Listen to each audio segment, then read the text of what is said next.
agachón. Montar mis camisas. Así que ten cuidado cuando agarras. ¿Qué? ¿Traes ropero?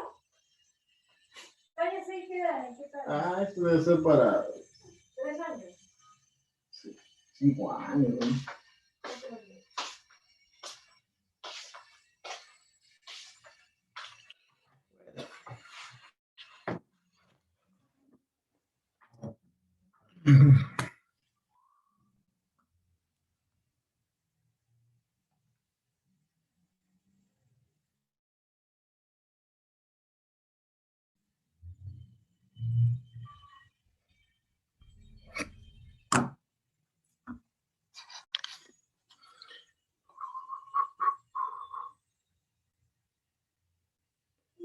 Bueno, buenas noches, ¿me escucha? Exxon, ¿me escuchas?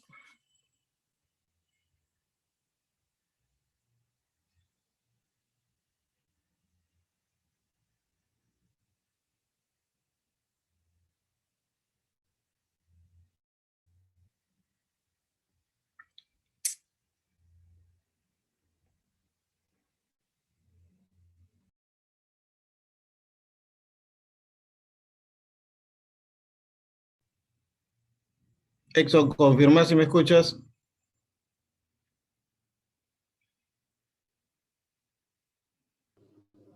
Sí, lo escucho, profesor. Ok, listo, gracias. Ok, bueno, esta semana toca otro punto. La semana pasada vimos lo que es nomenclatura y esta semana toca ver lo que es preferencias arancelarias. ¿Sí? A ver, un momento. Vamos a ver acá esto. Ya.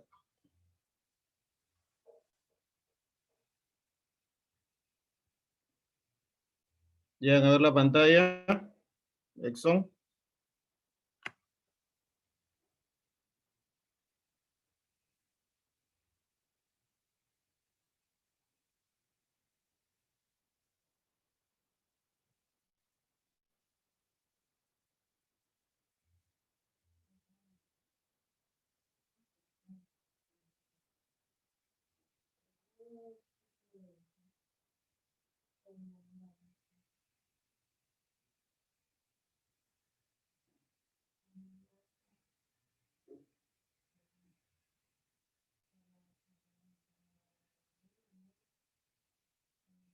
Ok. Llegan a ver la pantalla, ¿no?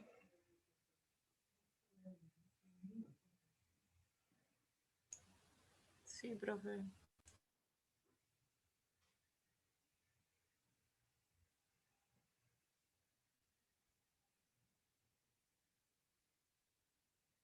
Ok. Listo, jóvenes. Entonces, vamos a ver lo que son preferencias arancelarias. ¿A qué se le llama preferencias arancelarias? ¿Ya?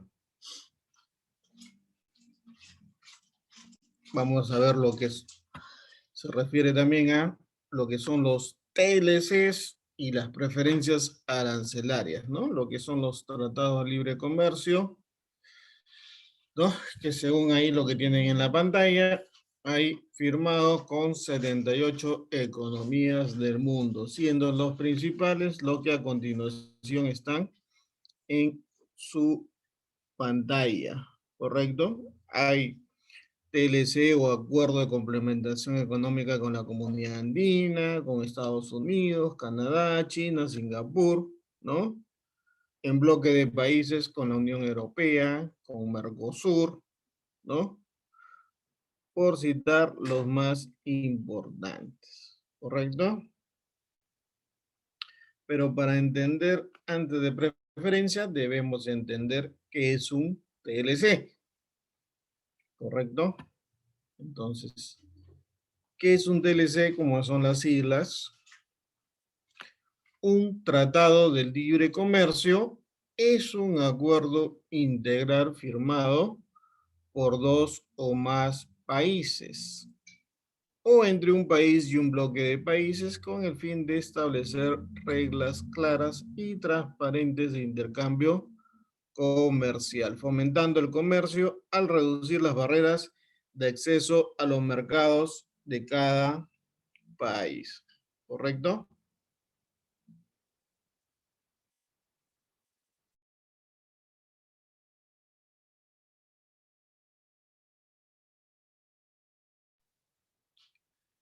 Tienen carácter vinculante, es decir, tiene que ser de cumplimiento obligatorio, ¿no?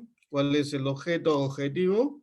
Eliminar los obstáculos al intercambio comercial, consolidar el acceso a bienes, servicios, favorecer la captación de inversión privada. El TLC apunta al fortalecimiento de las capacidades institucionales de los países que lo negocian y establecen foros y mecanismos para dirimir controversias comerciales, ¿no? Entonces, ¿qué es un TLC? Un acuerdo integral firmado por dos o más países o bloque de países para establecer reglas claras de intercambio comercial, ¿correcto? ¿Para qué? Reducir las barreras de acceso a los mercados de cada país, ¿sí? Nuestro país, como ustedes van a ver a continuación, es un país megadiverso, ¿no? Según lo que están viendo ahí, ¿no? País megadiverso, están el Perú entre los 17 países más megadiversos que hay del planeta, y megadiversos en el sentido de tener una gran cantidad de flora, fauna, productos que puedan ser comercializables, ¿no? Dice diversidad biológica. Miren ustedes, también en cuanto a aves, peces, mamíferos, variedad de país, papa, etcétera, etcétera, etcétera, ¿no? Entonces, cuarto país en superficie de bosques. Es un país muy rico para poder efectuar operaciones de intercambio con otros países, ¿no? Que no normalmente exporta el Perú materia prima, ¿no? Exportación tradicional y no tradicional que se le llama, ¿no? Seguramente esperemos que a futuro ya se pueda exportar manufactura, ¿no? Hoy en día todo lo que está conforme al estado de la naturaleza, ¿no? Los TLC dice y las preferencias arancelarias, ¿no? Van de la mano. ¿Por qué? Dice, el TLC nos va a ayudar a las reformas estructurales y reglas de juego claras, ¿no? Va a haber preferencias arancelarias, van a traer inversiones, van a aumentar las exportaciones tradicionales y no tradicionales, tal cual como lo comentaba, ¿no? Se va a generar mayor empleo, el nivel de pobreza va a bajar, ¿no? Por tanto, el mejor de ingresos va a aumentar. El TLC o los TLC es una herramienta o son una herramienta para el desarrollo de cada país. ¿Sí? ¿Correcto? Entonces, también no es que los TLC sean, pues, un instrumento único, ¿no? Que nos va que va a conducir a que cada país, ¿no? Ya sea del primer mundo rápidamente. Entonces, todo un proceso, ¿no? Estructural de cada país. Pero sí va a ayudar a que las brechas, ¿no? Puedan poco a poco disminuir. Y también vamos a tener mayor acceso a ciertos servicios, ciertos productos, cierta tecnología, también dicho sea de paso, ¿no? Se abren los mercados del mundo, se abren también los mercados peruanos para que puedan ingresar y salir productos a ser comercializados a nivel mundial, ¿no? El 70% actualmente de productos del universo peruano está ingresando con el 0%. Solamente hay un 30% que es el que está negociado mayoritariamente, dicho sea de paso, no todos, con los demás países, ¿no? Con los cuales se ha firmado o tratado de libre comercio o acuerdo de complementación económica, ¿no? ¿Y por qué hablo de los ACE, de los acuerdos de complementación económica? Fueron los primeros acuerdos, ¿no? Que se firmaron bilateralmente, ¿no? Antes del año 2005 aproximadamente hacia atrás, todos son acuerdos de complementación económica. Después de ese año ya son tratados de libre comercio, ¿no? Esos ACE todavía están en vigencia, muchos de ellos, ¿no? Y lógicamente que se mejoró con los tratados de libre comercio, ¿correcto? Ok, entonces toda una introducción para finalmente saber qué cosa es una preferencia arancelaria. Y dice teóricamente que la preferencia arancelaria es la reducción o eliminación de los aranceles de aduana. En algunos casos, esta eliminación es gradual, progresiva y con periodos de gracia, ¿no? ¿Qué cosa es la preferencia? Eliminación o reducción de los aranceles de aduana, ¿no? Puede ser gradual o puede ser progresiva con periodos de gracia, ¿no? Entonces, ¿qué será lo que llamamos aranceles? Lo que ya hemos visto en las clases anteriores, lo que se llama derechos ad valorem, ¿no? Derecho al valor de la mercancía. Hay mercancías que están en 0, 6 y 11%, ¿no? Entonces, actualmente lo que están en 6 y 11% son lo que tiene vigencia de negociación, ¿no? Lo que dependiendo con lo que se ha firmado con cada país, va a haber una rebaja en el pago, ¿sí? Puede ser esto, como dice, una eliminación gradual, progresiva, ¿no? Y seguramente con los que están en 0% ha podido negociarse y seguramente en esos periodos de gracia ya han culminado, ¿sí?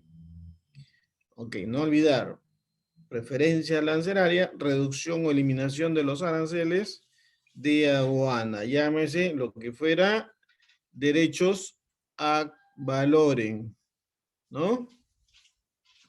¿Sí? Ok, listo. A esta hora ya ingresó un alumno más. ¿Correcto? Entonces, esto es el concepto de preferencia arancelaria. Reducción o eliminación de los aranceles de aduana, llámese derecho ad valorem. ¿Sí? Ok. Entonces, ya aquí separado por región, la cantidad de regiones con un resumen de los principales productos que se puede comercializar a nivel internacional, ¿no? Toda la cantidad de regiones, todos los productos que pueden ser exportados. ¿Cuáles son los más conocidos? Por ejemplo, los productos minerales, ¿no? Dentro de los productos agroexportadores, ¿no? El limón, ¿no? El mango, ¿no? Los productos hidrobiológicos, ¿no? Está la páprica, ¿no? Algunas frutas, ¿no? La famosa maca, ¿no? El café, uno de los mejores cafés que hay en el mundo, también es peruano, etcétera, etcétera, ¿no? ¿Ok?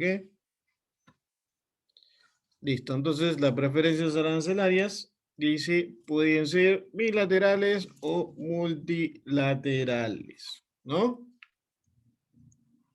Bilaterales, ¿no? Es entre un país con otro, llámese Perú, Estados Unidos, Perú, Chile. Y multilateral es cuando hay con un grupo de países. Por ejemplo, con la Comunidad Andina, con el Mercosur, con la Unión Europea, por citar los más importantes. ¿Correcto? Y aquí sí, algunas pautas que tienen que tener en consideración, jóvenes. Criterios o pautas de carácter general que conviene tener en cuenta para un debido acogimiento de las preferencias arancelarias, ¿no? Hay que tener en consideración ciertos criterios, ¿correcto? Ok, entonces, resumimos, el Perú tiene un universo de más de 7.000 subpartidas arancelarias, ¿correcto? Algunas están en 0% de ad valorem, otras en 6% de ad valorem y otras en 11% de ad valorem, ¿correcto? Entonces, en la mayoría de TLCs, hoy, eso, ojo, eso es hoy 2020, ¿no? No siempre ha sido así, siempre, cada año, bloque de años, el derecho ad valorem ha sido modificado, ¿no? ¿Ok? Quizás hace 10 años, 15 años, pues el derecho ad valorem era diferente, ¿no? Eran 12%, 17%. Entonces, en el momento que se han ido firmando los TLC, los derechos ad valorem eran mucho mayores que los que hay en este año, ¿no? Entonces, parte de lo que quería en su momento era dar facilidades a esos países y también para el Perú, para el ingreso y salida de nuestros productos, ¿no? Y ingreso de productos extranjeros. Para que se negocie casi todo el universo. Lógicamente que no se puede negociar todo, ¿no? Y ahí vamos a ver el por qué después. Entonces, de la mayoría de universo de todos los productos que tenía el Perú, se negociaba una gran mayoría, y de esa gran mayoría, un buen porcentaje se negociaba con arancel cero, ¿no? Eran las facilidades que se tenían. Y el otro porcentaje, que podría ser un 20-25%, ¿no? Se iba a dar preferencias arancelarias en forma gradual, ¿no? Para que no puedan, digamos, perjudicar en alguna medida a la industria o al sector, ¿no? Con el cual se daba la preferencia a este país. Por ejemplo, ¿no? Se daba preferencias arancelarias a las prendas de vestir, ¿no? Entonces, se negociaba un pequeño bloque de prenda de vestir. El otro bloque se negociaba y se colocaba gradualmente las preferencias, ¿correcto? Okay, entonces ya vamos a ver también en cuántos años, en qué cantidad, en qué porcentaje, pero para que ya tengan ustedes una idea ficta de cómo era el tema que en su momento se negociaba, ¿sí? Eh, ya los últimos acuerdos de TLC firmados, los más importantes, están en vigencia ya hace 10 años, en otros 11 años, ¿no? Sobre todo el que está con China y con Estados Unidos, por citar los dos más importantes. El tercer más importante es la Comunidad Económica Europea, ¿no? Y después ya son acuerdos con países o bloques de países menores, ¿no? Hay algunos bloques que están actualmente en espera para su mayor acuerdo y pueda en los próximos años seguramente también tener en consideración. Ya lo vamos a ver también en las próximas clases seguramente. ¿Correcto? Entonces, he hecho una introducción para que puedan ustedes tener en consideración cómo es este tema de las preferencias. También, no es que libremente se negocie, ¿no? el ingreso de mercancías. Estos acuerdos, ¿no? Demoran años, normalmente demoran entre 3, 4, 5 años, ¿no? Entonces se juntan pues de ambas partes, de ambos bloques o de ambos países, ¿no? Personal que va a negociar, ¿no? Del Ministerio de Turismo, Ministerio de Comercio, personal de aduanas, etcétera, etcétera. Entonces van haciendo mesas de trabajo y conforme van transcurriendo los meses, ¿no? Se van a ir llegando a ciertos acuerdos. Los que no se pueden llegar a acuerdos, pues son parte de los productos que van a ser excluidos, pues, ¿no? Y que van a seguir pagando seguramente su porcentaje de arancel normal, ¿no? Para poder tener ciertas preferencias hay que cumplir también una serie de requisitos, y esos requisitos son esos criterios que vamos a ir viendo, ¿no? Hay que cumplir estos criterios, y si se cumplen estos criterios, seguramente que va a darse la preferencia arancelaria con el cual el Perú haya firmado ese TLC o ese ACE, ¿no? Entonces, oye, voy a ingresar una prenda de vestir que aquí está en 11% de arancel, pero como está negociado, como se ha firmado un TLC, con, por ejemplo, con China, hoy esa mercancía ya no va a pagar 11, va a pagar menos, ¿no? Según ahí el cronograma que se haya efectuado. Y entonces ese es el beneficio que se obtiene, ¿no? ¿No? Lógicamente que el producto que está aquí en cero, ya no es necesario, así esté firmado y negociado, no es necesario, ¿no? A invocar al TLC que se ha firmado, no es necesario, ¿no? Solamente es necesario cuando aquí hay arancel todavía vigente del 6 y el 11%, ¿no? Esperemos que terminando la década, ¿no? Seguramente el arancel del Perú ya debería estar en un 98%, casi en cero, ¿no?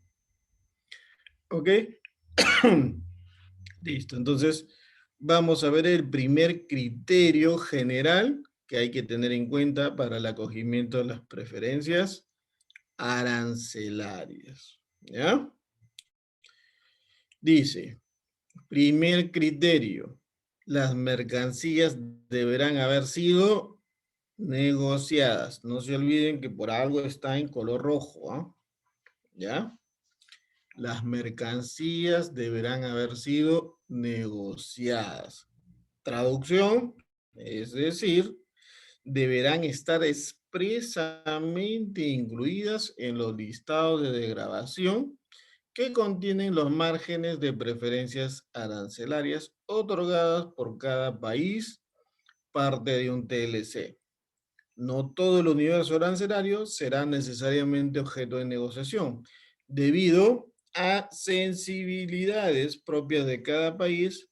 Podrían existir mercancías no consideradas a los efectos de aplicación de los márgenes de degradación pactados.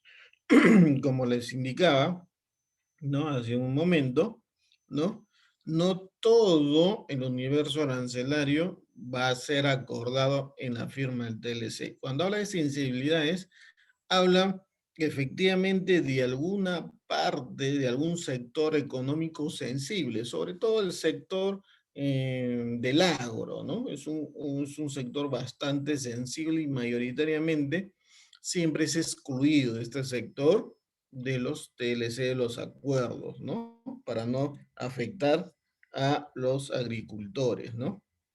Entonces, de un universo que el Perú pueda tener 7.800 subpartidas, pues negociarán dependiendo de cada país, pues negociarán 7.000, pues, ¿no? Y 800 no pueden y van a seguir, si ingresan, van a seguir pagando el arancel que hay actualmente, ¿no? Entonces se negocia sobre 7.000, ¿no? ¿Ok? Entonces, cuando dice deberán haber sido negociadas, es que todo ese universo tiene que estar en el listado final que se tenga con el país o bloque de países con los cuales se está negociando. ¿Sí? Segundo criterio. Y ahí me voy a quedar para ver si tienen alguna pregunta. ¿Ya? Dice, deberá cumplirse el criterio de origen. ¿Mm? ¿Cómo es esto? Dice, deberá cumplirse el criterio de origen establecido para cada mercancía específica. Bajo estas consideraciones, podría ocurrir que una mercancía haya sido producida, dice, en uno de los países signatarios de un TLC, pero que no resulte originaria de dicho país para los fines de la respectiva degradación arancelaria, ¿no? Entonces, cuando me habla de un criterio de origen, me está hablando de un porcentaje de que la mercancía tiene que ser originaria del país vendedor. Por ejemplo, ¿no? Se ha firmado un TLC con México, ¿no? Y en el TLC con México indica, este tipo de mercancía tiene que tener dentro de toda su composición 70%, ¿no? Originario del Perú, por ejemplo, cuando va a ser exportado a México. 70% peruano y 30% puede ser otro origen, ¿no? Entonces, algún exportador peruano quiere exportar zapatos, tiene que ver que el 70% como mínimo de la composición de ese zapato, de ese calzado, tiene que ser originario del Perú, ¿no? Si hay más de ese porcentaje, va a tener problemas seguramente allá en México. A eso se refiere con el criterio de origen y eso es diferente en cada TLC con el cual el Perú ha firmado, ¿no? Cada criterio de origen es diferente, pero siempre la mayoría tiene ese trazo que le he dado, ¿no? Sobre un porcentaje. En algunos será 60, en algunos será 70%, ¿no? Hay un porcentaje que ahí van difiriendo. ¿Sí? Ok. ¿Alguna pregunta hasta aquí? Buenas noches, profesor. Una consulta. Cuando dice criterio de origen, ¿quiere decir de la materia prima con la que se está trabajando o la mano de obra? Con lo que quiero decir es el producto enteramente.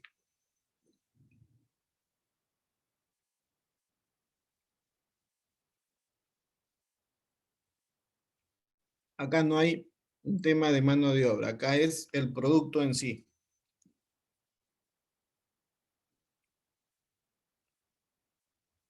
Entonces quiere decir la materia prima con la que se está haciendo el producto. Tiene que ser, en el caso de Perú, tendría que ser un 70% materia prima peruana. Si yo traigo la materia prima del extranjero y fabrico ese producto aquí en Perú. Claro, tengo que ver si ese producto, a qué país lo voy a exportar y si voy a poder cumplir con el criterio de origen establecido en ese TLC, ¿no? Con México, por ejemplo, con Estados Unidos, con el país con el cual yo estoy efectuando la venta.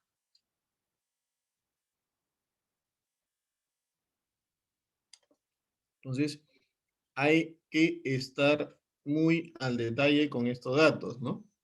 Porque seguramente que vamos a tener, o el exportador puede tener inconvenientes allá en el país donde está efectuando la venta, ¿no? Por eso es que siempre se tiene que tener en consideración los criterios que estamos hablando de cada acuerdo o de cada TLC.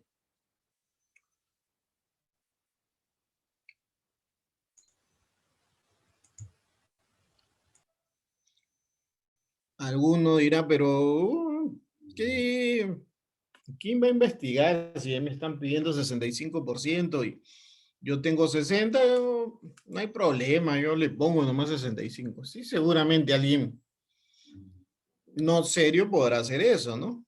Pero puede también ser sujeto allá en destino, ¿no? De una investigación. Alguna empresa puede sentirse perjudicada y puede hacer una denuncia, ¿no? Y va a Profe, tener pero que entonces, solicitar información ya técnica al productor acá en el Perú, ¿no? Y ahí es donde Profe, pero puede entonces sí saltar hace el dato. referencia a lo que menciona la compañera, que sería 100% originaria, o sea, en referencia a la materia prima. Correcto, como te digo, es al producto en sí. El producto pues, puede ser 100% peruano, puede ser 80% peruano, puede ser 50%, y no hay ni un problema. Yo puedo exportarlo y puedo ponerle de etiqueta Made in Perú. Nadie me puede decir nada en otro país, ¿no? Y yo lo he fabricado acá en mi taller. El tema es que si yo exporto y el cliente se quiere acoger a las preferencias de las arancelarias allá, entonces puede tener inconvenientes si el criterio de acuerdo al TLC o acuerdo de complementación económica firmado no lo cumple. A eso voy yo.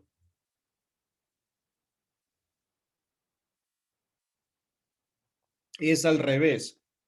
Cuando hay un importador peruano, ¿no? Oye, he comprado eh, productos en Canadá, por ejemplo, ¿no? O ya, producto canadiense.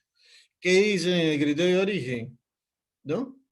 Dice 80%, por ejemplo, que tiene que ser el producto originario canadiense.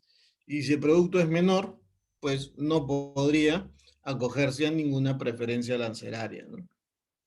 Es por eso que siempre, mientras haya, arancel, y si uno se quiere acoger a una preferencia, se tiene que revisar, bueno, ya ese es tema del representante aduanero, revisar el criterio con el cual se está acogiendo. No solamente es revisar el certificado de origen.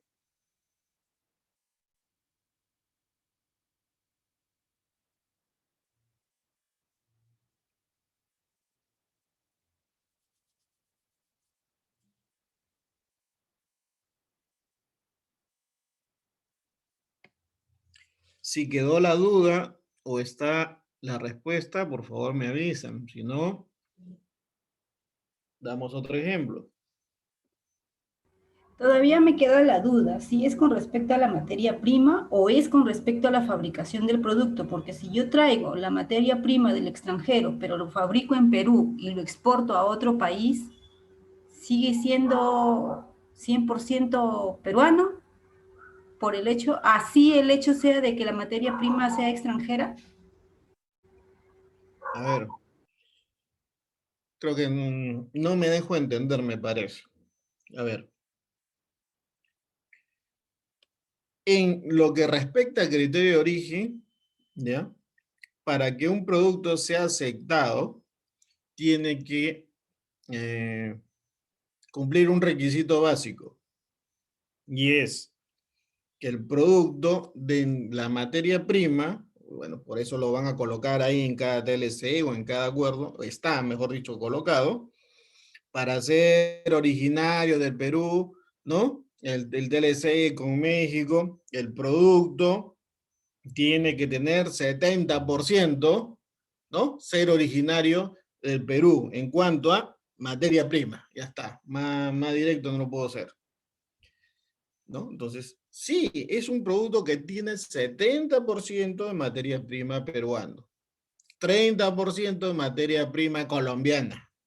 Es fabricado en el Perú, sí. Alguno puede decir, es producto peruano. Discutible de repente, ¿no? Comercialmente. Pero yo no me ciño a lo comercial, sino me ciño a lo estrictamente tema aduanero. Estoy cumpliendo para México mi criterio de origen, que cumplo 70% de materia prima peruana y 30% de otro país. Listo. Me pide eso, yo lo estoy cumpliendo. Y aquí no voy a tener ningún problema. ¿Sí? Ahí está, ya, para que se me pueda entender. Gracias, ahora sí, profesor. Ok. Conforme vayamos avanzando en la diapositiva, van a ir ustedes despejando alguna otra duda con respecto a que si la mercancía, ¿no?, que se fabrica en un país es originaria o no. Ya lo van a ver ustedes mismos más adelante. ¿Ok? Entonces, tercer criterio. Los tres primeros criterios son los más importantes, ¿ya? Así que no se olviden de esos detalles, ¿no? Tienen que ser, no se olviden, mercancía tiene que estar negociada, tiene la mercancía que cumplir el criterio de origen, y en este caso, el tercero dice, debe acreditarse la expedición directa, ¿no? Una palabra bastante usada en los temas aduaneros. Dice, debe acreditarse la expedición directa. Dice, esto es que las mercancías hayan sido transportadas directamente desde un país signatario al otro signatario sin pasar por terceros países. La excepción a esta regla la constituye normalmente el tránsito, ¿no?, el paso temporal por un país, debido por lo general a razones de índole geográfico, el transbordo o el depósito temporal bajo el control de la autoridad aduanera del tercer país, ¿no? ¿Ok? Entonces, hoy en día, pues, es imposible que una nave, un buque vaya directo, ¿no? Salvo un avión en vuelo directo, sí, ¿no? Pero en un buque, el buque va de puerto en puerto, ¿no? Algún buque que viene de la China se va a demorar 30 días y va a estar seguramente en unos 10 puertos en el camino. Entonces, uno dirá, oye, ahí hay expedición directa, mientras se pueda demostrar que la mercancía no ha sufrido ningún inconveniente en el país, no se ha hecho ninguna apertura, no se ha alterado la mercancía o el contenedor, no va a haber ningún problema. En algún momento se decía, la administración aduanera va a pedir a la aduana del país donde hizo ese transbordo o donde atracó el buque, va a pedir información sobre la mercancía, ¿no? Entonces, hoy en día ya ese detalle no, no lo piden. Eso estaba en boga entre el año 2000, 2005, 2010, ¿no? Hoy hay tecnología y ya se puede solicitar cualquier información casi en línea entre las aduanas del mundo, ¿no? Como en algún momento lo comenté. Entonces, igual ante cualquier solicitud hay que acreditar la expedición directa, seguramente a través de la naviera, a través del agente marítimo, agente de carga, ¿no? De la administración requerir alguna comunicación, seguramente que puede indicar mediante algún documento el porqué del transbordo, ¿no? O el porqué de alguna parada que haya podido tener de repente de emergencia una nave, un buque, ¿no? Lo normal y usual, ¿no? Como les digo, hoy en día es que siempre perdón, que las naves tengan escala en los puertos, ¿no? Sea uno, dos, no, normal y usual, pues es una docena de puertos que normalmente se tengan, ¿no? Cuando vienen del Asia, ¿no? Se tiene venta, pues aquí en Sudamérica o en América, ¿no? Entonces se aprovecha para ir de puerto en puerto, ¿no? Antes de llegar al Callao, que son uno de los últimos puertos acá en la parte de América, el otro punto es Chile, ¿no? Ha tenido que pasar por Colombia, ha tenido que pasar por Panamá, se ha venido por el Atlántico, seguramente Brasil, Argentina, ¿no? Entonces, tener en consideración este tercer punto también. ¿Alguna pregunta? Pero si normalmente de la China para Perú igual tienen que hacer paradas en otros países dejando mercancías. ¿Cómo se puede cumplir que la expedición sea directa? ¿O de qué país a Perú puede cumplir esto? Porque de la India también pasa lo mismo. Claro, este tercer punto que está en todos casi todos los acuerdos o TLC, como les dije, era un detalle que tenía en consideración, ¿no? Realidades de años atrás, como les digo, entre el año, antes del año 2000 hasta el año 2010 aproximadamente, ¿no? Entonces, hoy en día, pues, uno dice que casi imposible, pues, que una nave no haga parada en puerto, ¿no? Antiguamente también hacían parada en puerto, pero sí había, pues, la sospecha por parte de la administración de decir, oye, va a venir una nave, se va a quedar en Panamá, ¿cómo sé yo que esa mercancía no la van a bajar, le van a colocar más mercancía, ¿no? Entonces no había mayor control. ¿Cómo la administración controlaba eso? Mediante una carta que tenía que emitir la aduana de ese país, si es que la requería, dicho sea de paso, no siempre, ¿no? Si es que la requería, si es que la,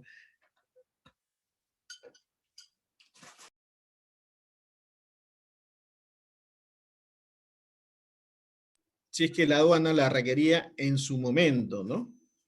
Entonces, ¿cómo lo pedía, uno lo acreditaba? Les voy a contar. Y mayormente era con las naves que venían pues con destino siempre a Sudamérica a través del canal de Panamá, ¿no? Entonces siempre venía, podía haber un transbordo o no, ¿no? Si hay transbordo, no debería haber mayor inconveniente. El tema era cuando venía y dejaba carga y se demoraba más de lo usual. Entonces, estaba la administración y quedaba la duda. ¿Qué hacemos? Y pedía, oye, ¿por qué se ha demorado una nave una semana en Balboa, en Panamá, ¿no? Y uno, ¿cómo lo demostraba? Tenía que ir uno de la naviera, ¿no? De decir, señor, por favor, como se ha quedado la nave una semana, tiene que usted solicitar a la aduana de Panamá y decir el motivo, ¿no? Y eso demoraba, pues no era que era tampoco inmediato, ¿no? Preparar una carta, enviarla. Bueno, no había las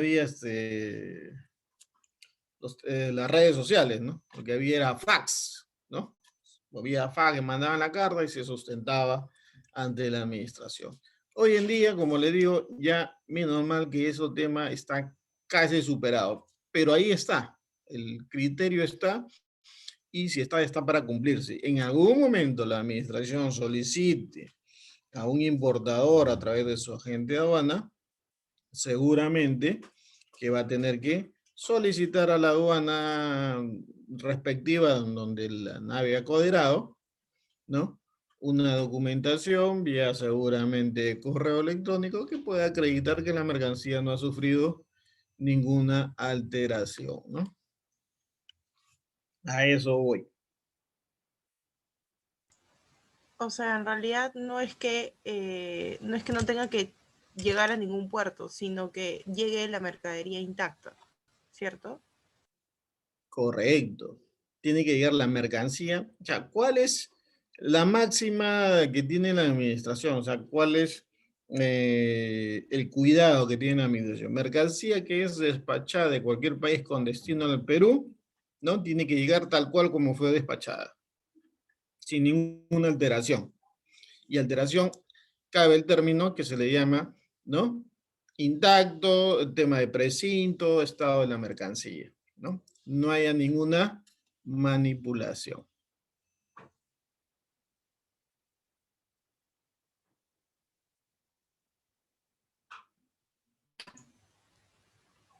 Profe, y tal vez podría explicar lo del primer criterio. Usted habló o sea, que no todas las negociaciones arancelarias estaban incluidas, sino que habían algunas que estaban, digamos, apartadas de ese tema, como el agro. ¿Por qué exactamente tendría que estar apartado? No sé si podría explicarlo, por favor. Ok, mira, ahí en la antepenúltimo renglón dice sensibilidades, ¿no?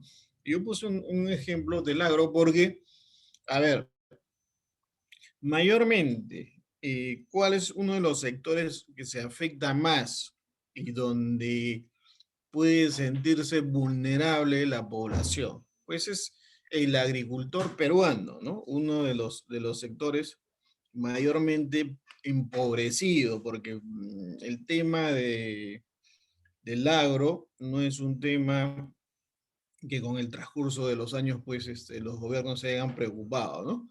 Solamente la preocupación es a ciertos productos y a ciertas regiones, ¿no? Ustedes dirán, profesor, pero mire, usted el boom de la agroexportación. Y sí, muy bien, hay un boom de la agroexportación, ¿no? De ciertos productos, ¿no? Pero ustedes no saben lo que hay atrás de ese detalle, ¿no?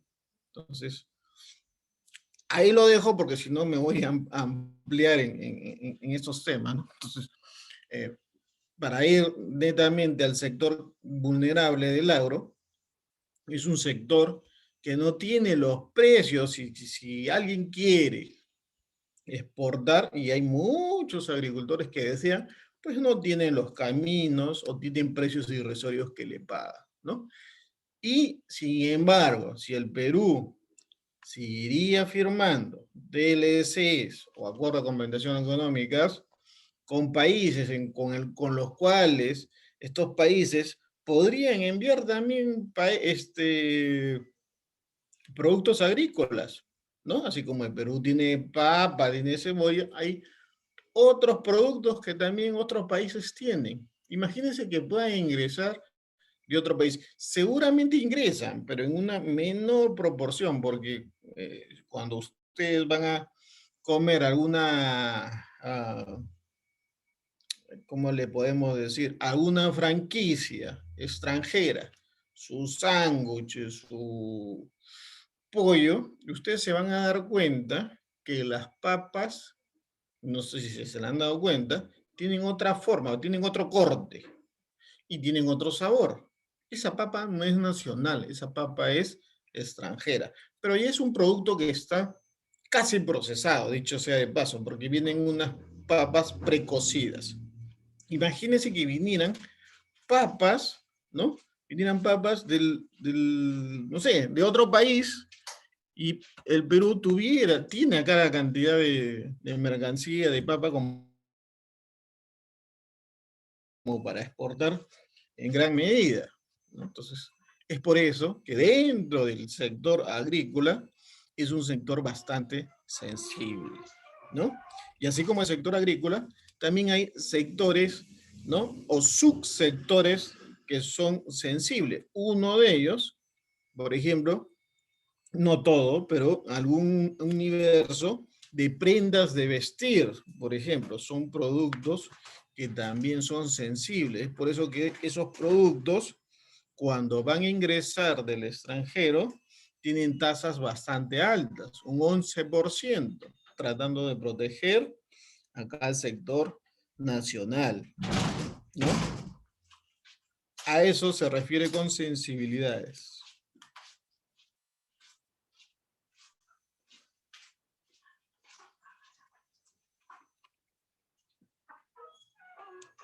¿Se entendió, Alinson?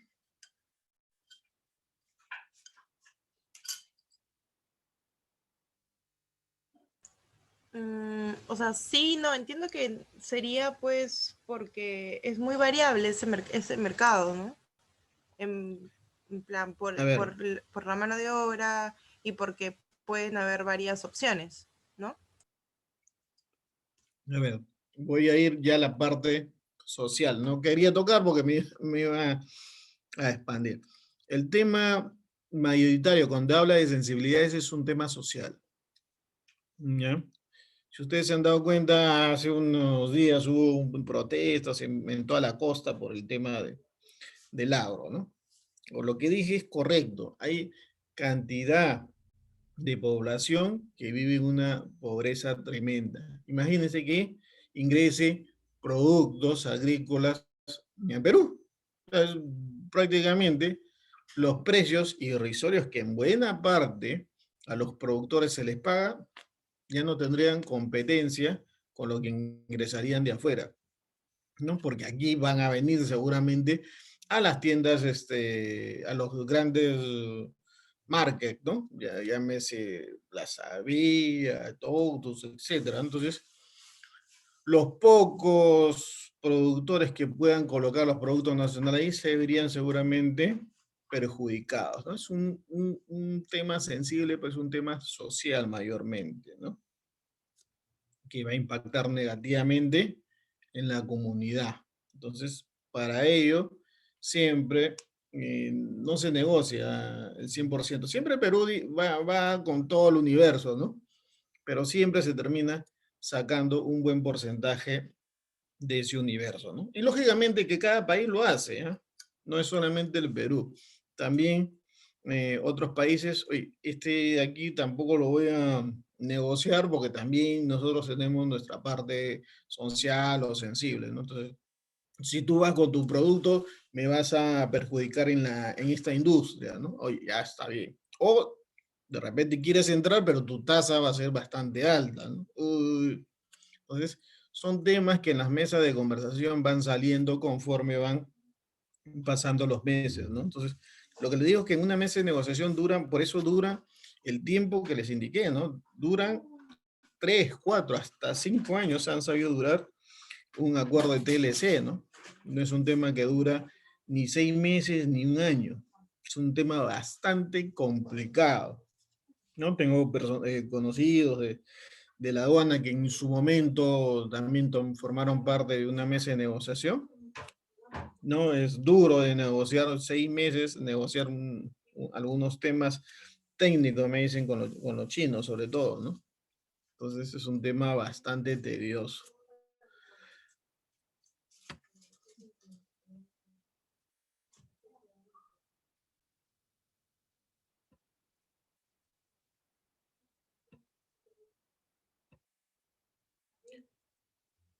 Ok, entonces, si no hay mayor acotación, nos vamos al cuarto criterio.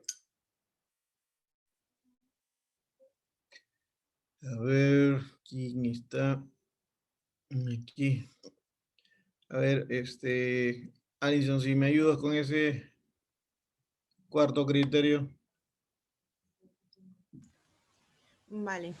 Las degravaciones arancelarias son pactadas en función a canastas de degravación, cada una de las cuales contiene un grupo determinado de mercancías negociadas. Dependiendo de la canasta que corresponda aplicar, podríamos estar ante una degravación total inmediata o ante una degravación progresiva, normalmente pactada en periodos anuales, por ejemplo, degravación del 20% anual, con lo que se obtendría una degravación total a partir del 5º año de entrada en vigencia del TLC.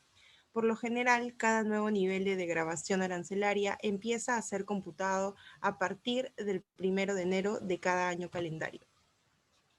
Ok, gracias, Alison. Entonces, ahí nos indican que las degravaciones, ¿no? Son pactadas en función de la canasta de grabación con la cual se ha firmado, por ejemplo, ¿no? Oye, mi canasta de grabación es el 90%. Y de ese 90%, 70% va a entrar así, de grabación inmediata, 0%. Listo. Y ese porcentaje que queda, ese 20%, a un momento, ese va a ser desgrabación, va a ser gradual, ¿no? Ok, listo, va a ser gradual para no perjudicar también algunos sectores que se tienen en el país. Viceversa, igual cuando el Perú exporta, también la desgrabación para el país en el cual hace la venta también es gradual, ¿no? Entonces puede impactar que la degradación se haga en 5 años, 8 años, 10 años, 13 años, ¿no? En forma, ¿no? Promedio porcentual. Por ejemplo, a 10 años, oye, ¿sabes qué?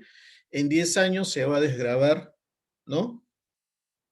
Todo ese producto. Va a ser si es a 10 años, ¿no? Ese producto va a ser el margen porcentual igual en cada año. Por ejemplo, hay productos que en su momento, por ejemplo, se pactaron y tenía 12% de ad valorem. Ese producto lo vas a desgravar en 10 años. Entonces, ¿qué se hace? Una operación matemática simple. 12 entre 10 es 1.2. 1.2% anual, ese producto se iba a desgravar, ¿no? Hasta llegar al 0%. ¿Sí? Ese producto se va a desgravar en 15 años. Ok, entonces dividía el 12 entre 15 y ese resultado, ese 12 entre 15, que es 0.92, se iba a desgravar año tras año, ¿no? A eso se refiere con la desgravación, ¿no? Que se indica en forma progresiva, ¿correcto? Y cada 1 de enero, ¿no? De cada año se iba actualizando, ¿no? Es decir, comenzaba el 1 de enero hasta el 31 de diciembre y el 1 de enero comenzaba la degradación del siguiente que tocaba, ¿no? Actualmente, por ejemplo, y ahí lo vamos a ver más adelante, con China, con Estados Unidos, la mayoría de grabaciones ya están efectuadas, ¿no? Hay todavía productos que están con algún margen porcentual, pero son mínimos. No por citar los dos principales TLC que tenemos, ¿no? China, Estados Unidos, y el tercero es Comunidad Económica Europea. China es el principal socio comercial del Perú, ya no es Estados Unidos, ¿no? China, Estados Unidos, Comunidad Económica Europea, así en ese orden, ¿no? Seguido ya de otros bloques, ¿sí? ¿Se entendió?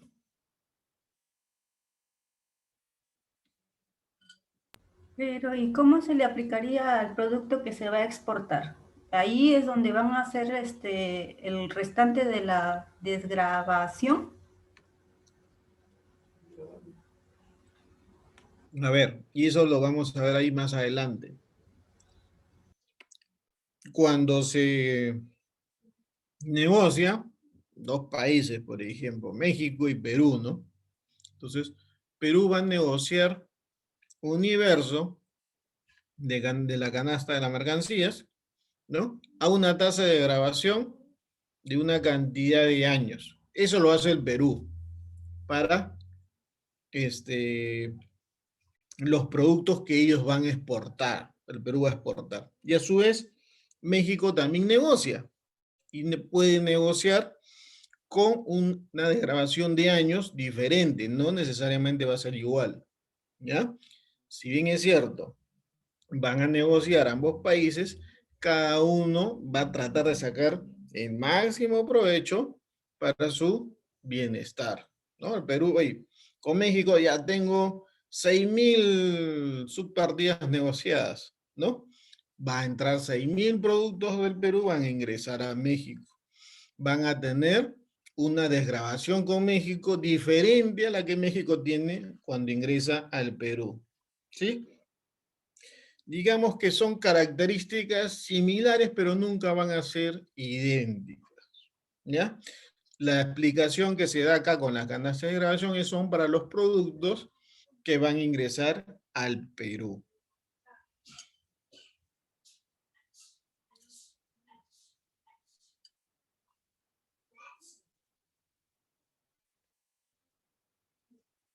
¿Ok? Miren, por ejemplo, la oferta de China al Perú. Miren ustedes ese cuadro, de China al Perú, y miren el otro cuadro, de Perú a China, ¿no? Okay, vamos al cuadro acá, ¿no? Entonces, tenemos de China al Perú.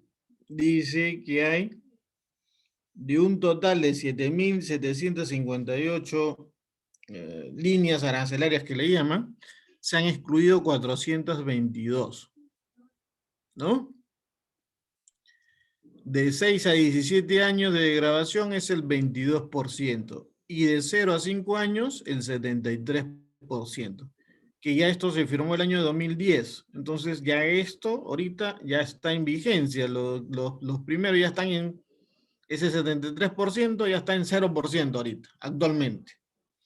Y lo otro, el otro grupo, el de 0 a 17 años, que son 1.681 líneas arancelarias que representaban en ese momento un 22%, ¿no? Todavía, lógicamente, hay mercancía que están todavía con desgravación, pues son 17 años, han pasado 10, faltan 7 años, ¿no? ¿Ok? Y ustedes pueden ver en ese cuadro que dice canasta, años, líneas arancelarias y el porcentaje, ¿no?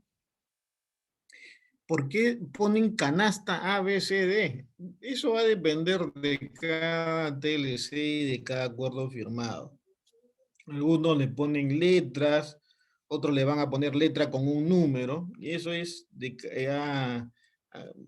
a nivel de acuerdo de cada país que lo han llevado de esa manera. Y lo que pasa es que ahí está, en lo que llaman canasta A, por ejemplo, está sector agrícola, por decirlo, ¿no? Sector B, sector industrial, y así.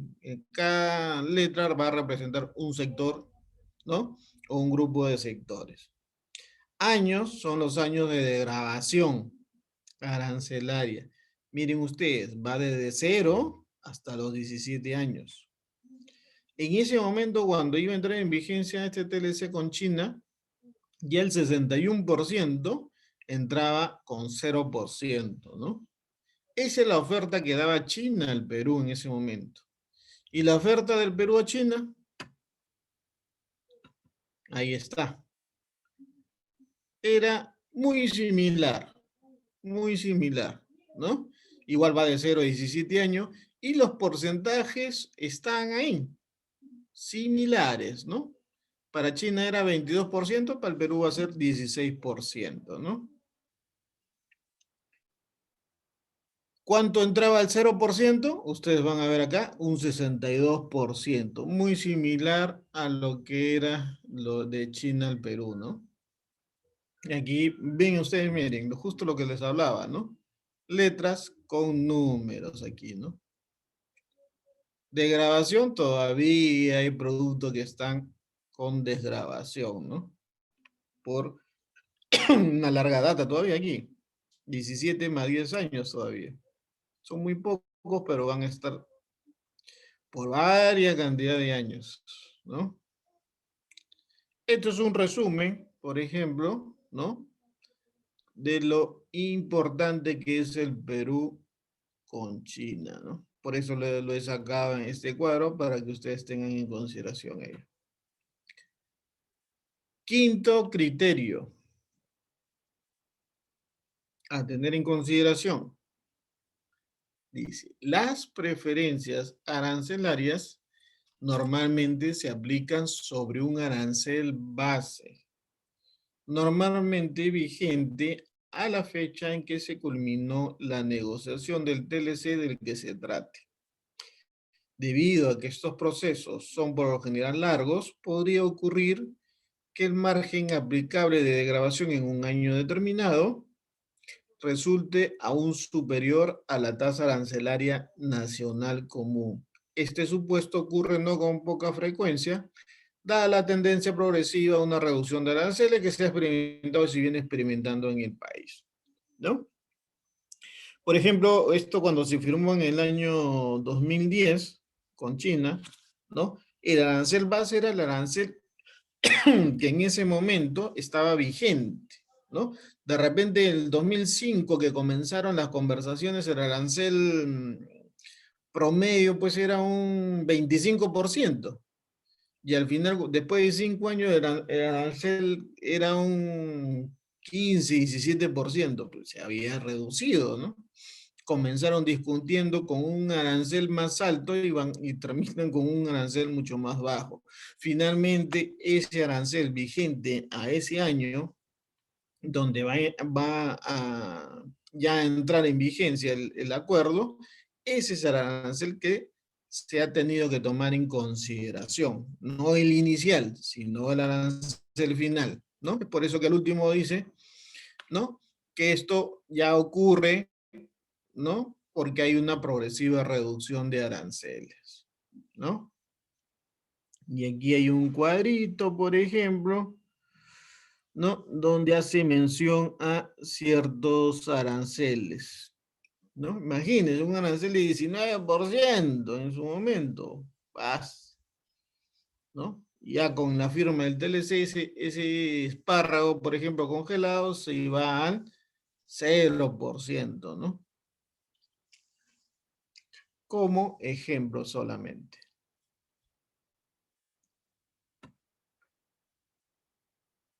Aquí hay un arancel base del año 2012, por ejemplo, este es con China, ¿no? En el arancel base era 10%, a 2 años después era 7%, y hacia el año 2019 ya estaba con desgravación total, es decir, con 0%, ¿no? Por citar algunos ejemplos. Sexto criterio.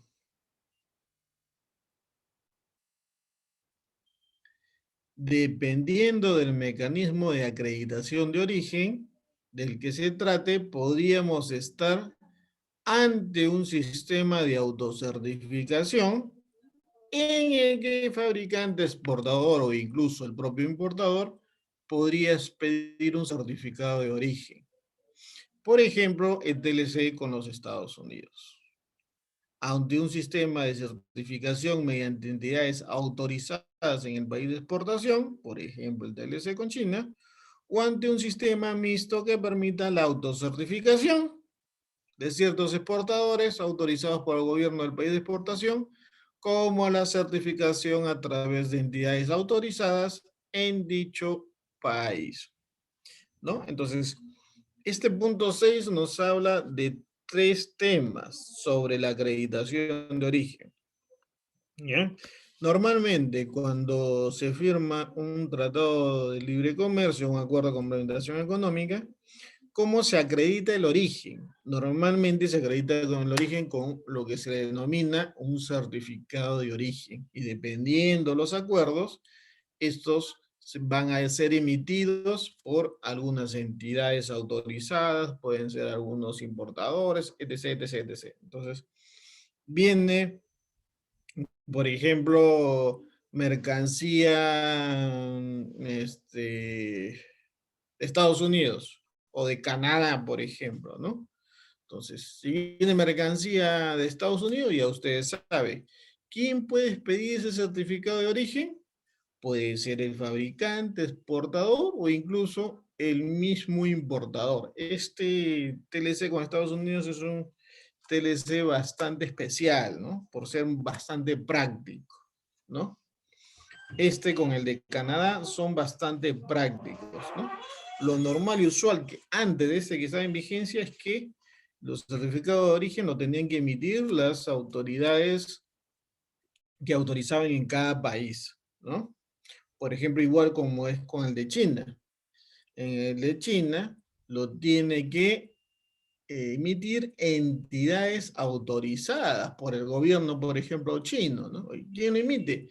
La Cámara de Comercio de Guangdong, la Cámara de Comercio de Xinjiang, la Cámara de Comercio de Qingdao, etc., etc., ¿no? Entonces, son entidades autorizadas por el gobierno chino. Y así como el gobierno chino, hay con Japón, por ejemplo, con Singapur, lo mismo, ¿no? En cambio, con Corea tiene un régimen mixto. Puede ser emitido por algunos exportadores o puede ser emitido por algunas entidades autorizadas por el gobierno coreano, por ejemplo, ¿no? Entonces, este sexto punto nos habla de estas 3 formas que pueden tener en consideración la emisión del certificado de origen, ¿no? Y ese certificado de origen ya lo vamos a ver más adelante. En algunos casos tiene algún modelo y también hay que tener en consideración qué lleva, ¿no? ¿Qué detalles se tiene que tener en consideración en el certificado de origen y qué hay que tener en consideración y que no haya ningún error? Porque de haber un error, invalida el certificado de origen y por tanto no puede acogerse a ninguna preferencia arancelaria. ¿Ya?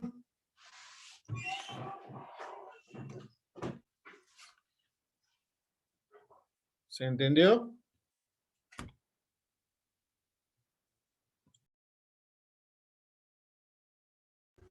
Sí, profesor.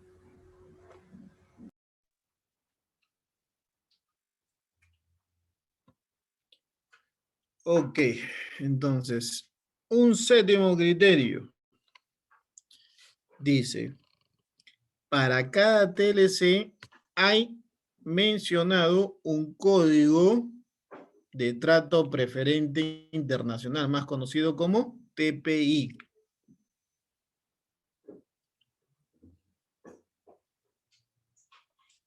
El mismo dice que debe ser consignado en el respectivo casillero de la DAN de importación, con la finalidad de solicitar la preferencia arancelaria, debiendo para ello contar en forma previa con el respectivo certificado de origen.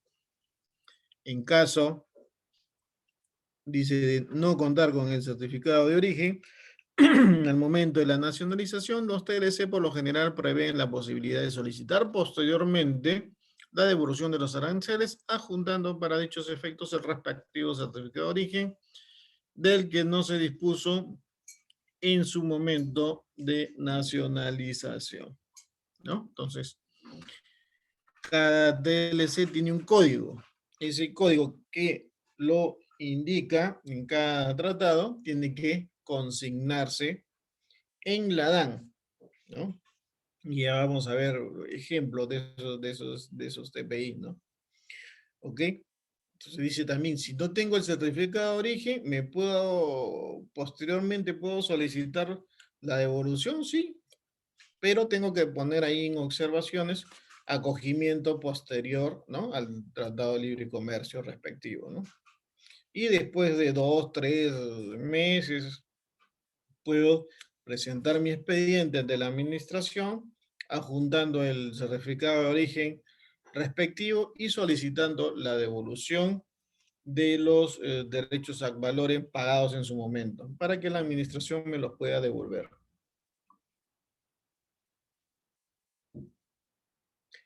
¿Sí? ¿Se entendió?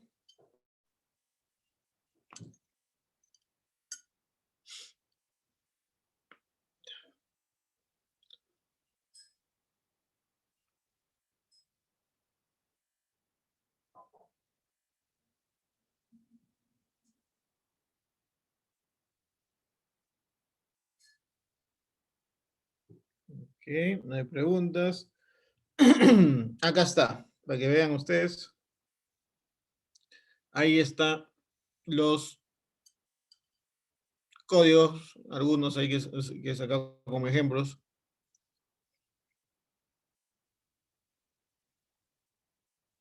Los TPI, por ejemplo, ustedes se dan cuenta, de 800 para arriba, ya son todos los TLC firmados a partir del año 2009, ¿no? Por ejemplo, los ACE firmados con Chile el año 98, 99, tienen el 338. Pero a partir del 2009, hacia adelante, ya están a partir de 800, ¿no? 802, 3, 4, 5, etcétera.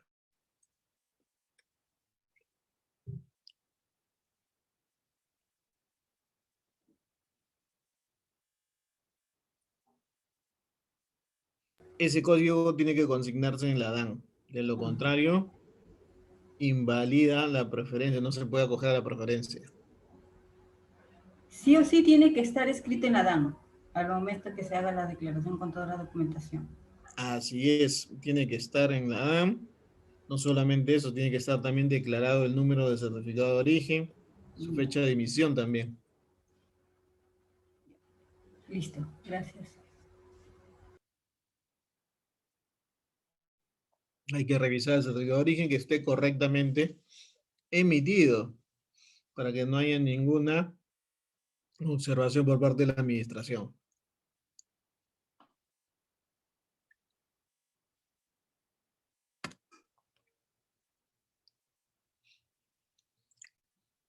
Ahí tenemos, ¿no? Lo que venían comentando, ¿no? Algún detalle sobre el TPI, por ejemplo.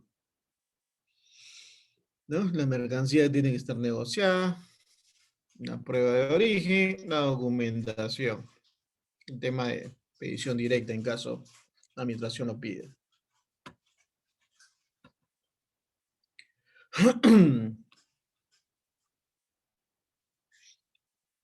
Algo indebido, por ejemplo, que pueda haber, ¿no? A quien se le indica al MINCETUR, por ejemplo, ¿no? En el caso del Perú, es el que emite las sanciones, ¿no?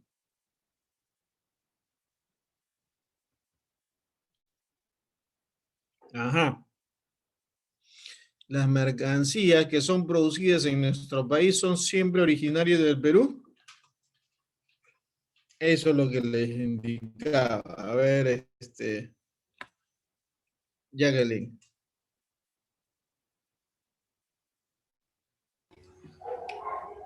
No siempre las mercancías producidas en nuestro país son originarias del Perú.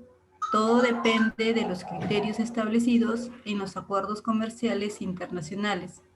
Entonces, no podemos decir que una mercancía es originaria del Perú en el marco del APC por el hecho de que haya sido producida aquí.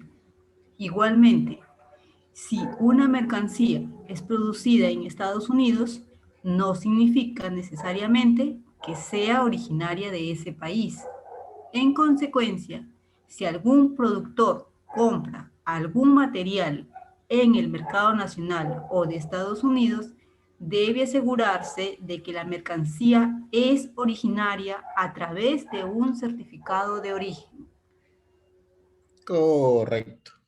¿No? Entonces, la respuesta a lo que se estaban preguntándome, ¿no? Hace unos minutos está ahí, ¿no? Prueba de que una mercancía es originaria mediante un certificado de origen. Y en ese certificado de origen, en algún momento puede tener un detalle en observaciones, ¿no? Cumple con la condición de origen pactado en el TLC, numeral tal, por ejemplo, ¿no? ¿Y qué dice el numeral de tal?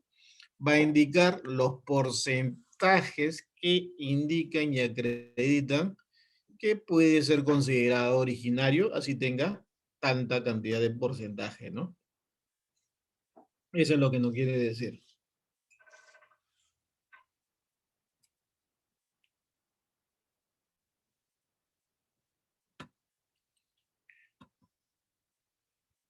Ok, entonces, para poder nosotros acogernos a una preferencia arancelaria, hay que conocer la clasificación arancelaria de una mercancía, ¿no? Ya recibimos 2 clases, nomenclatura básica, para poder tener aquí en consideración cómo se obtiene, ¿no? Una clasificación arancelaria. ¿Qué significa también, ¿no? La clasificación arancelaria de una mercancía, ¿no? Entonces hay que tener en consideración, dice, existe un criterio de origen que permite el empleo de materiales no originarios, el famoso REO, requisito específico de origen. Para aplicarnos se necesita conocer la clasificación arancelaria para luego poder conocer cuál es el requisito específico de origen aplicable. En algunos casos, cuando este requisito específico de origen se encuentra basado en el método de cambio de clasificación arancelaria, será necesario conocer la clasificación no solo de la mercancía, sino de todos los materiales no originarios que emplea para su producción. El certificado de origen requiere que se incluya la clasificación arancelaria de las mercancías, ¿no? El certificado de origen siempre va a tener que tener la clasificación arancelaria a 6 o a 8 dígitos, va a depender de dónde venga, ¿no?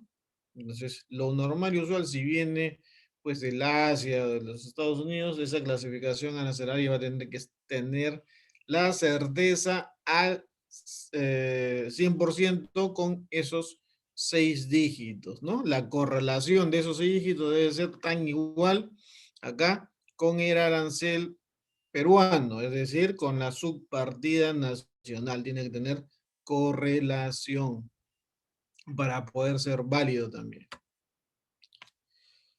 Eliminación arancelaria. Sensibilidad, ahí está Alinson. En cuanto a la producción, la industria, la agricultura, el impacto fiscal, el empleo, ¿no? En estos sectores. ¿Correcto? Entonces, eso es la parte sensible, la parte social que les hablaba. ¿No? Listas arancelarias, dice. ¿Qué son listas arancelarias? Las que contienen el universo arancelario de las preferencias que ofrece cada parte del acuerdo, ¿no? Contienen al menos la subpartida y la descripción de la arancelaria de la parte importadora. A ver. Esto es un ejemplo. Acá está. Un modelo de un certificado de origen. ¿No? En este caso, por ejemplo, es un certificado de origen emitido por ADEX, que es una de las entidades autorizadas por el Perú, ¿no? ADEX, por ejemplo, la Sociedad Nacional de Industrias también es otra entidad, ¿no? Acá está, por ejemplo, en la otra pantalla. Son entidades que son autorizadas. La Cámara de Comercio también, por ejemplo, ¿no? Son entidades. Y si ustedes ven, ¿no? El certificado de origen está dividido en 3 cuerpos, ¿no? Acá hay un recuadro, acá un segundo y acá hay un tercero, ¿no? Cada cuadro tiene unos campos que va a depender del TLC firmado, debe estar llenado en forma correcta, firmado en forma correcta, sellado en forma correcta, con fechas en forma correcta. Algún dato se obvia o se forma en forma incorrecta, ese certificado de origen no tiene validez. ¿Ya? Aquí tiene que estar, por ejemplo, la nomenclatura, tiene que estar acá un resumen del producto, una numeración, ¿no? En la segunda parte tiene que estar, por ejemplo, que tiene que la numeración, ¿no? Del acuerdo, ¿no? Si hay alguna observación también, tiene que estar la firma de la entidad autorizante, el nombre del firmante, su cargo y la fecha de emisión del certificado de origen, ¿no? Acá se ve un poco mejor en este certificado acá, en la Sociedad Nacional de Industrias, ¿no? Este es un certificado emitido de una exportación. Si ustedes, Perú, van a ver ustedes acá, partida arancelaria dice, que debe de ir, nombre de la mercancía, ¿no? Las normas, ¿no? Si hay alguna observación también. Acá tiene que estar la firma que les mencionaba, ¿no? Y la entidad certificadora, ¿correcto? Un documento limpio, sin enmendaduras ni borrones.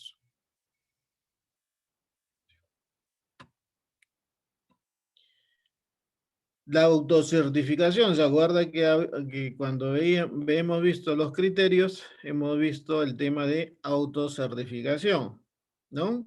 Un ejemplo, TLC con Estados Unidos. En este caso también es con Canadá. No hay un formulario preestablecido con Estados Unidos. Así como hay este formato de acá, por ejemplo, con Estados Unidos no hay ese formato. Ya, basta que estén todos los datos, ¿no? Que el acuerdo exija en un documento que puede ser tipo de declaración jurada. Eso es válido para la administración aduanera. No hay ningún problema. En el orden que se guste puede emitirse. ¿Y quién lo puede emitir? El proveedor, el fabricante o el importador para el caso de Estados Unidos. ¿Sí?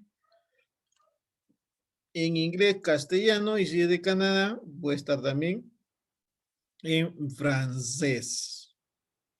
¿No? ¿Alguien me puede decir por qué en Canadá dice que también puede emitirse en francés?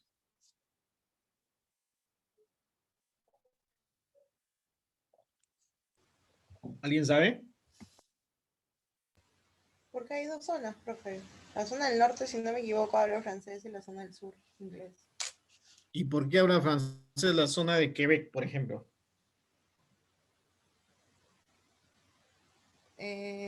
Porque parte dependiente de Francia. No, la verdad que ahí sí no lo sé. Correcto. En su momento fueron colonia, pues, ¿no?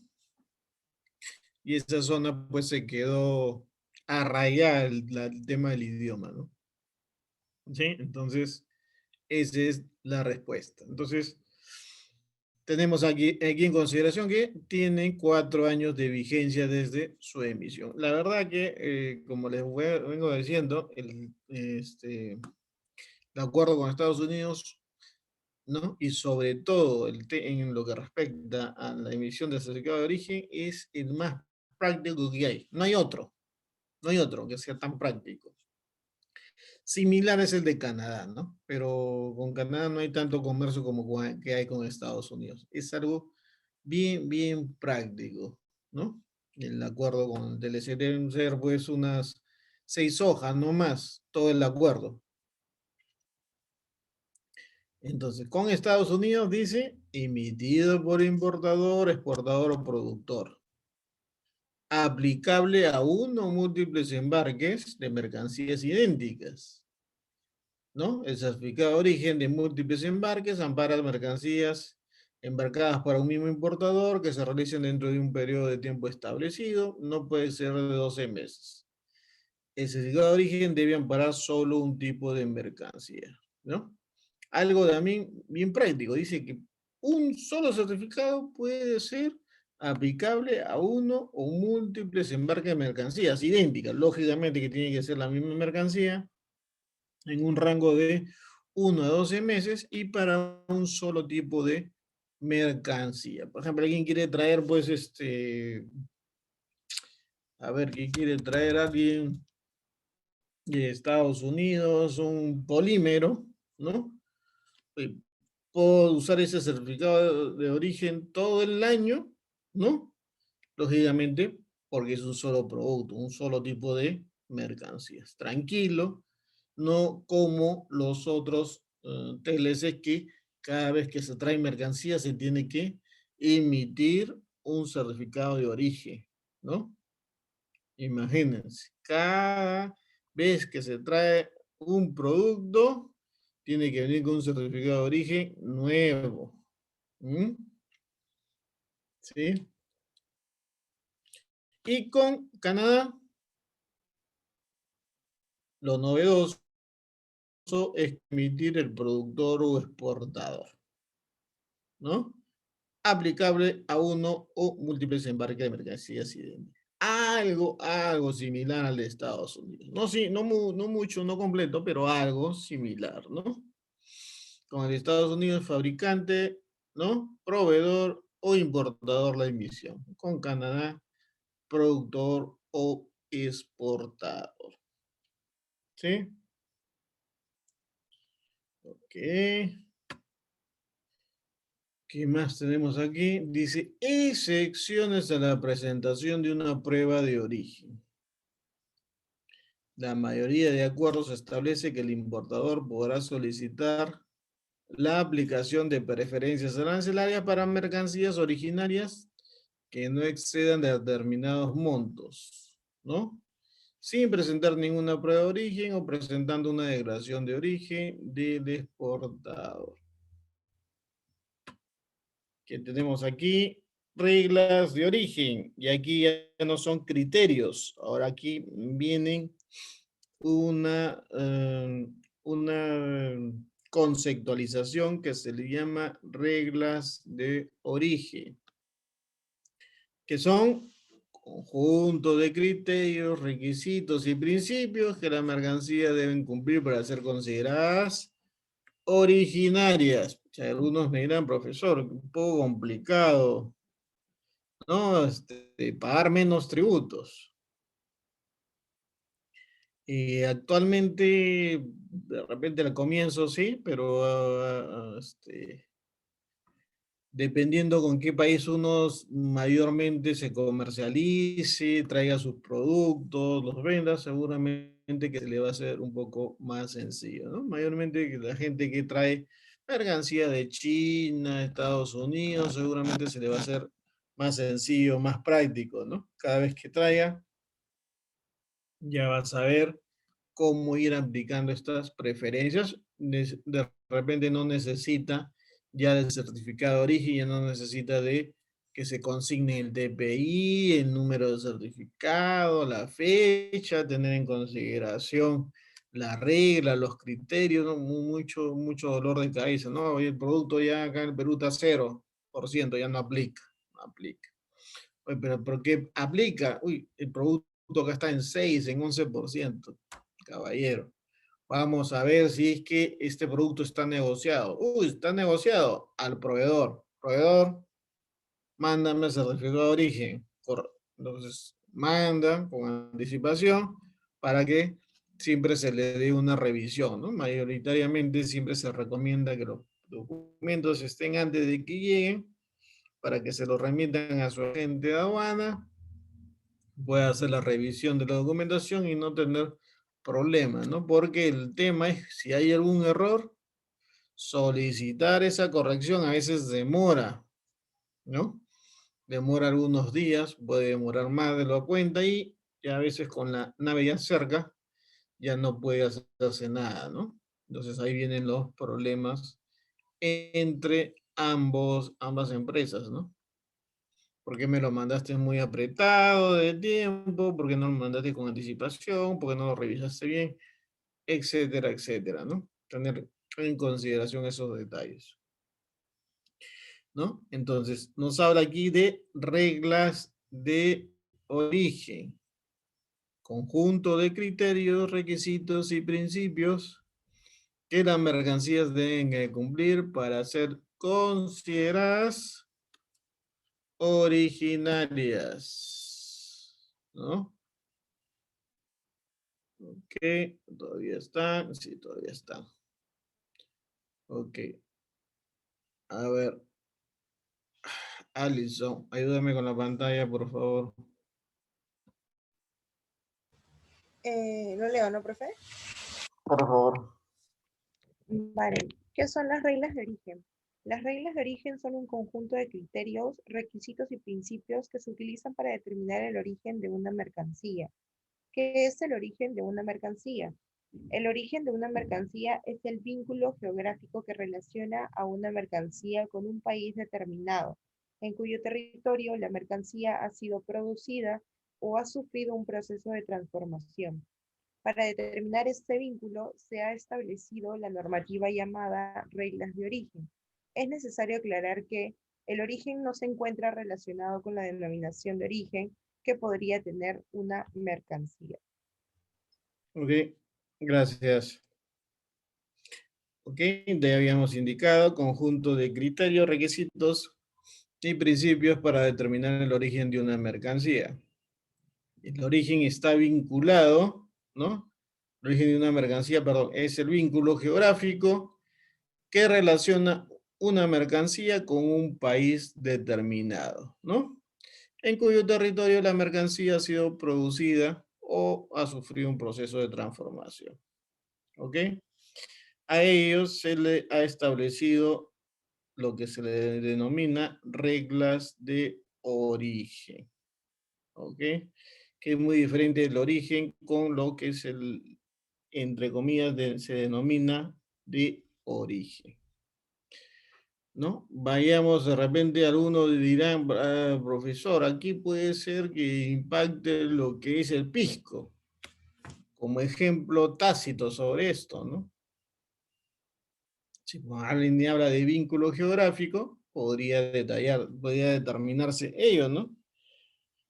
Uno cuando habla de pisco, estoy hablando que el pisco es originario del Perú y de una zona costera dentro de un ámbito de kilómetros, no recuerdo ahorita el ámbito de kilómetros de esta parte de la región Ica, que tiene que estar al norte y al sur para ser considerado originario de esta zona, ¿no? El pisco. Si es que este producto sea fabricado fuera de ese ámbito, ya no tiene esa denominación, ¿no?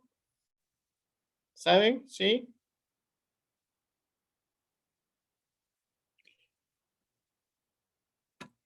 Bueno, como comentario. ¿Cuál es el objetivo de la regla de origen? El objetivo de la regla de origen, ¿no?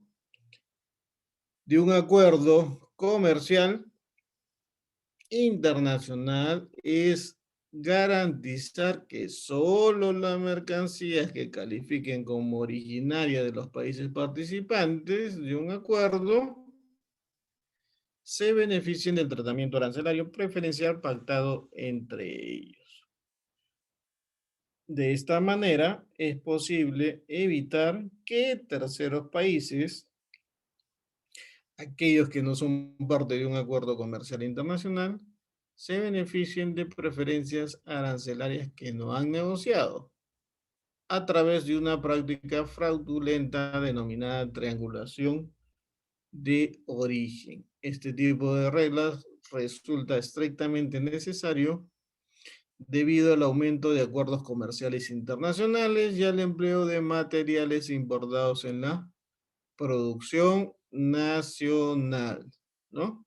Entonces, ¿para qué se tienen estas reglas de origen? ¿Por qué es la firma del acuerdo comercial? Lógicamente porque al momento que yo tenga la firma de un convenio comercial con un país, lógicamente que la idea es que se beneficie pues, de un tratamiento arancelario, ¿no?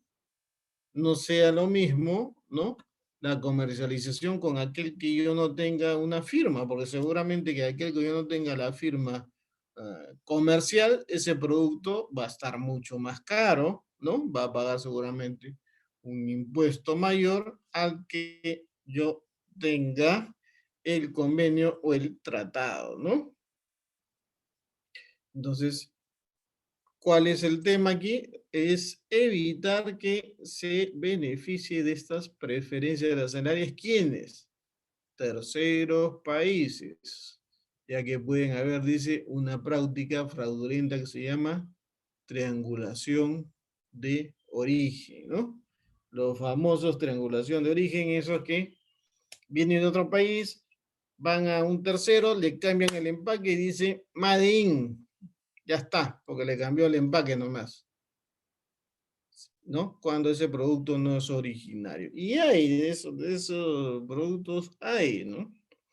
Cuando en algunos casos productos que vienen de la China vienen a Estados Unidos, cambio de empaque, Made in, dicen ya. Ya no está, no es China ya. Ya es Made in USA. Todavía existen productos así de esa manera. Así que hay que tener en consideración esos detalles. Ok. Y un punto más, vamos a ver, dice verificación de origen. ¿Qué cosa es? Procedimiento para determinar si una mercancía importada al Perú desde otro país o exportadas desde el Perú hacia otro país califica como originarias según lo previsto en los acuerdos comerciales suscritos, ¿no? También es aplicable para exportaciones peruanas hacia mercados que nos otorgan unilateralmente preferencias arancelarias. Y la verificación se puede conducir por medio de cartas, cuestionarios de verificación dirigidas al importador, productor, ¿no? El tema de verificación a las instalaciones de exportador, productor o cualquier empresa que haya sido involucrada. Cartas de verificación a las instalaciones, ¿no? Puede efectuarse, sí, o sea, puede solicitarse del extranjero, ¿no?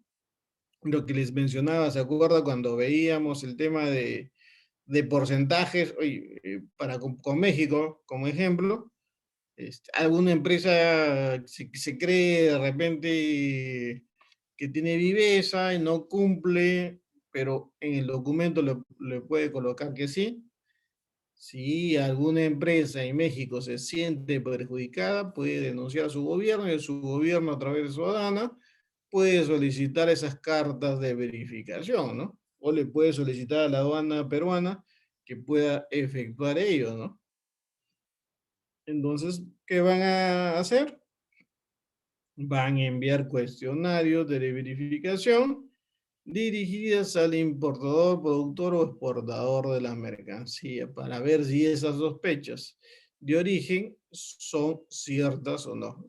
Acuérdense que todo el proceso productivo siempre hay un ingeniero normal y usual que es el responsable de la parte técnica y es el que va a tener que responder seguramente ante estos requerimientos. ¿Sí? ¿Alguna pregunta hasta ahí, jóvenes? Vamos a ver el tema de asistencia.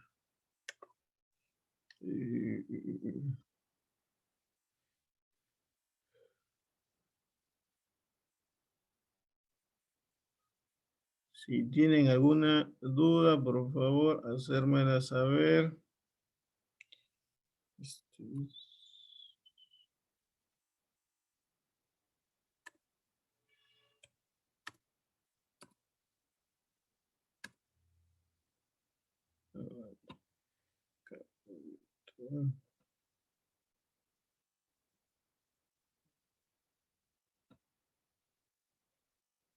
Vamos a ver la asistencia.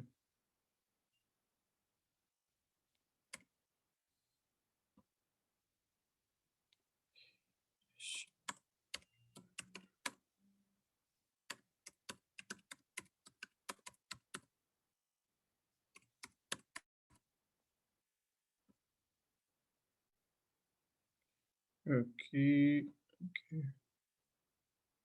Asistencia hoy día. 16.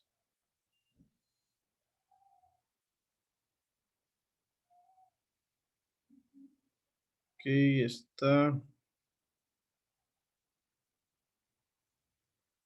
Exxon Jacqueline Yellinson. Exxon. Alison. Y Jacqueline Emanuel no ha entrado el día. Guardar asistencia. Muy bien. Listo, jóvenes. Nos vamos a quedar el día de hoy aquí, si es que no tienen ninguna pregunta adicional.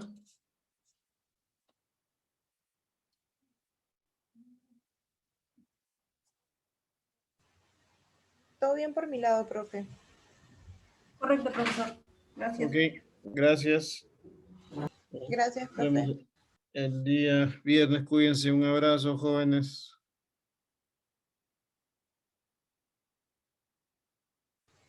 Hasta luego, profe. Gracias. Cuídate.